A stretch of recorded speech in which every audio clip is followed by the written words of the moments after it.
शुक्रिया करता हूँ कि आप सब ने मुझे बोलने का समय दिया। बाकी तो अपोजिशन का काम है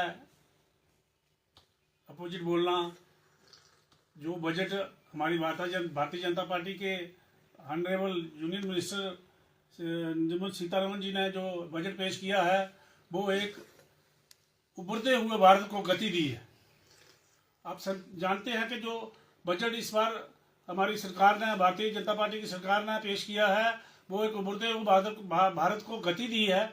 और उसमें आपने देखा होगा कि हर सेक्टर को, हर वर्ग को मद्देनजर रख के ये बजट जो है पेश किया गया है।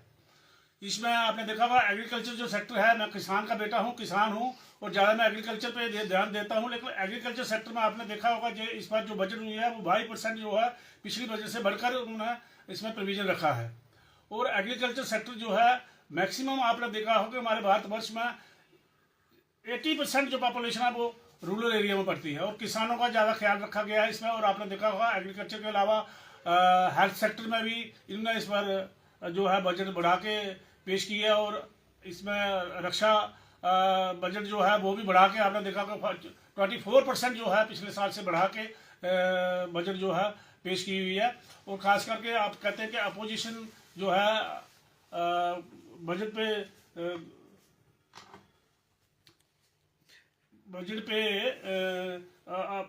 अपोजिशन जो है खिलाफ बोल रही है, लेकिन अपोजिशन का काम है खिलाफ बोलना।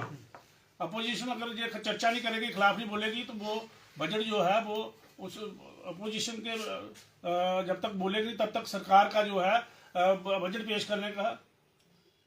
सर, आत्मनिर्भर भारत को अगर देखें तो केंद्र सरकार हमेशा आत्मनिर्भर भारत की बात करती आई है, उसको आप किस तरह से देखते हैं?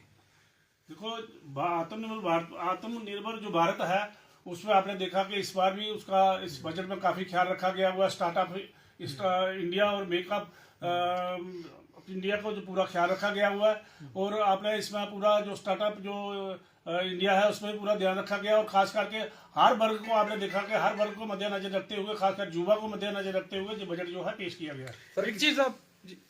एक चीज आपसे जानना चाहेंगे कि जो रिटायर्ड पर्सन हैं वो ये अभी कह रहे हैं कि जो मेडिकल अलाउंस है वो काफ़ी लंबे समय से वो है, आप भी इम्प्लाई रहे हैं कि वो अभी तक 300 रुपये ही चल रहा है, जबकि उसे बढ़ा करके 1000 रुपया किया जाना चाहिए। अब जम्मू कश्मीर जो 6 तारीख को बजट पेश होगा, जम्मू कश्मीर की सरकार करेगी, उसके लिए उन्होंने एक उम्मीद लगाई है कि हो सकता है ये मेडिकल अलाउंस जो है बढ़ा करके 1000 रुपये कर दिया। देखिए, ये तो जितनी भी हमारे एम्प्लॉइज यूनियन है, ये सबकी डिमांड है, मैं जानता हूँ सारी जितनी एम्प्लॉइज यूनियन सबकी ये डिमांड है कि मेडिकल अलाउंस जो है जब मैं सर्विस करता तब से ये डिमांड चल रही है।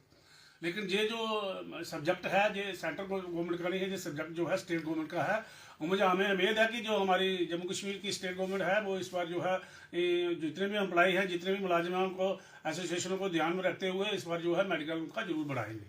सर, किसान काफ़ी उम्मीद लगाकर बैठे थे कि इस बजट में किसानों के लिए कुछ ना कुछ सोचा जाएगा, क्योंकि फ्लड की बात करें उस समय भी जो किसान है वो काफ़ी समस्या से जूझ रहे थे, मगर वो चाहते थे कि KCC माफ़ हो जाकर किसानों की बात की जाए, मगर किसानों को कहीं ना कहीं अभी राहत नहीं मिली। क्या कहेंगे सर? देखिए, आपको तो पता होना चाहिए जो पिछले, जैसे आपने बारिशों का जिक्र किया, बारिशों में पिछली बार जो मैक्सिमम पैसा जो हमारी जो स्टेट गवर्नमेंट थी, जहाँ हमारी जो डिस्ट्रिक्ट की एडमिनिस्ट्रेशन की इसकी तरफ से जो नुकसान जो है सेंट्रल गवर्नमेंट को दिया गया था, उसके मुताबिक उन्होंने 964 करोड़ जो है हमारी डिस्ट्रिक्ट तिजोरी को रिलीज कर दिया था। ऐसे ही हर डिस्ट्रिक्ट को पैसा रिलीज हुआ था। मेरे पास पूरा डाटा नहीं है कि कितना कितना पैसा किस किस डिस्ट्रिक्ट को हुआ है, लेकिन वो मैक्सिमम पैसा जो है वो डिस्ट्रिक्टों को रिलीज कर दिया गया हुआ है। धन्यवाद।